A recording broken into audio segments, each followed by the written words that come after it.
ये कहानी है एक जादुई नदी की, जहाँ दानव और भूत प्रेत राक्षस रहते हैं। तो चलिए शुरू करते हैं कहानी को। इंटरेस्टिंग कहानी। एक राज्य में एक राजा रहता था, विक्रमादित्य नाम का राजा। वह राजा बहुत ही दयालु और निर्दयी राजा था। वह राजा चारों ओर प्रशंसा थी कि वह राजा बहुत अच्छा है। एक दिन वह राजमहल से कहीं दूर शिकार पर गया, तो राजा उसी नदी से होकर गुजरने लगा। तो वह नदी को देखकर वह अचंभित रह गया कि यह नदी कितनी खूबसूरत है और इसका पानी एकदम सफ़ा, जैसे शीशे की तरह। एक एक कंकड़ भी गिन सकते हो, ऐसा सफ़ा पानी। यह दुर्लभ नदी मैंने आज तक नहीं देखी। यह नदी तो इतनी सुंदर है, मेरा मन मोह लिया। पर वह एक जादुई नदी थी। वहाँ 3 भूत और एक रानी का वास था। वह भूत पहरेदार थे और रानी वहाँ की रानी थी। तो रानी उस नदी के पहरा देती थी और राजा उस नदी के पास पहुँचा और वहाँ पास विश्राम करने की सोची। जब राजा उस घोड़े को एक किनारे एक खूंटे में बांध दिया और वहाँ पास कुछ देर ठहर गया, तो वह जब विश्राम कर रहा था, तो उस नदी से 3 भूत निकले और रानी भी निकली। वह रानी बोली उन दूतों से कि यह कौन है राजकुमार जो यहाँ पास विश्राम कर रहा है। अब उन तीनों ने बोला कि यह दूर देश से आया हुआ राजकुमार है। इसका नाम विक्रमादित्य नाथ है। यह बहुत ही निर्दयी दयालु किस्म का राजा है। यह किसी का बुरा नहीं करता, स्वयं खुद आहत हो जाएगा, लेकिन किसी निर्दोष के प्राण नहीं लेता।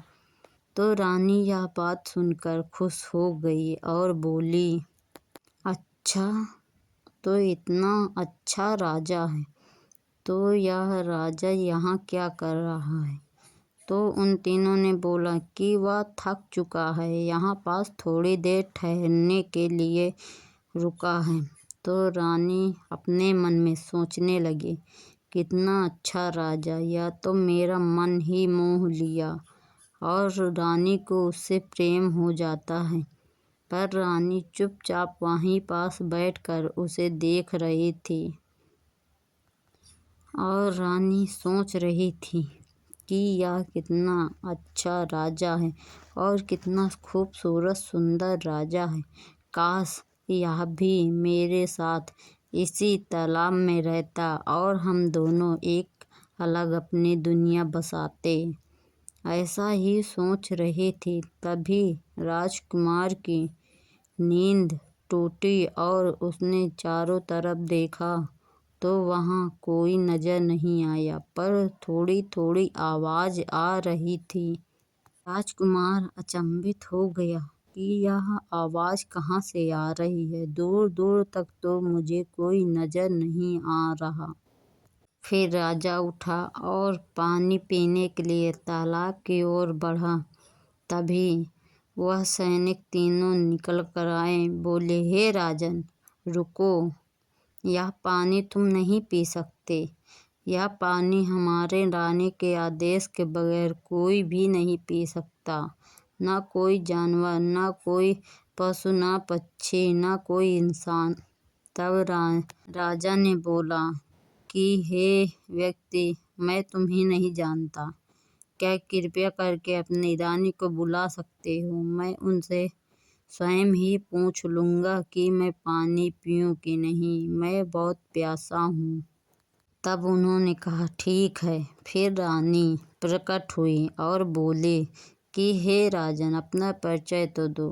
वह अपना परिचय देने लगा और फिर थोड़ी देर बाद वह बोला कि मैं बहुत ही दूर से आया हूँ और मैं प्यासा हूँ, मुझे कृपया करके पानी पीने दो। हे राजा, मैं पानी पीने तो दे सकती हूँ, लेकिन मुझे 2 प्रश्नों का उत्तर दो, फिर पानी पी सकते हो। तो राजा बोलता है, ठीक है रानी, पूछो तुम्हारे प्रश्न क्या हैं। तो रानी बोलती है, अच्छा वह कौन सा फल है, मीठा भी है, खाता भी कोई नहीं, बताओ। फिर राजा थोड़ी देर सोचा और बोला, सब्र का फल सबसे मीठा है, पर कोई खाता नहीं। फिर रानी बोली, सही जवाब, चलो। राजा बोला, ठीक है, अब दूसरा सवाल पूछो। रानी बोली, ठीक है, दूसरा सवाल। अच्छा, मेरा दूसरा सवाल बताओ।